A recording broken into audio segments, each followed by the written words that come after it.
One of the things that I lament in social and racial justice activism is the fact that people are suspicious of each other. They want to get in on the fact that there is so much injustice happening in this country today, especially whites, especially Jews, who would love to join this movement for Black lives, as we say. And within the African American activist movement, there's a certain thinking that we ought to be suspicious of the whites or the Jews who are coming in to help us, those activist Jews, those activist whites. There's a history that allows them to get away with that type of thinking because of infiltration, what the FBI has done. In fact, it is clear that the FBI still has a counterintelligence program that has infiltrated these movements.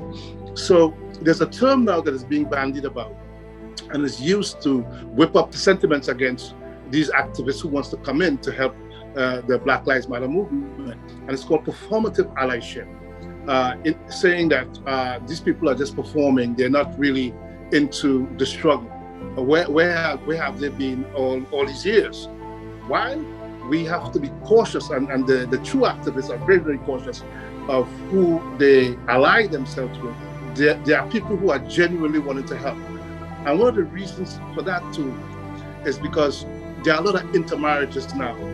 You know, I live in Harlem, and you see people walking around, right? And you see people walking around with babies who look Black, and there's a mother and she's white, or there's a father, he's white. And then you get to find out, hey, that's my child, you know, and they talk and they're calling him dad, they're calling him mom.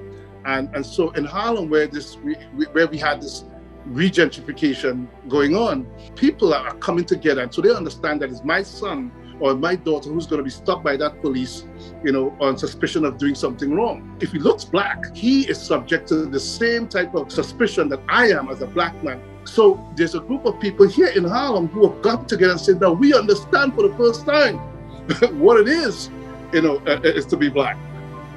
Our kids are being stopped, frisked, and asked all kinds of questions. And that is wrong, but people have gathered around that, they've coalesced around that, and that encourages me. But yet at the same time, a lot of people have been rebuffed.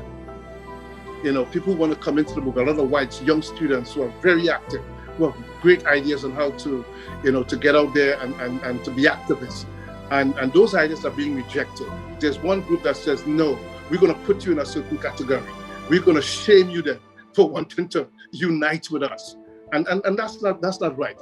We need to open up a little more to these people who want to become a part of the movement per se. So performative allyship is the biggest obstacle to the activist movement for this movement for Black lives.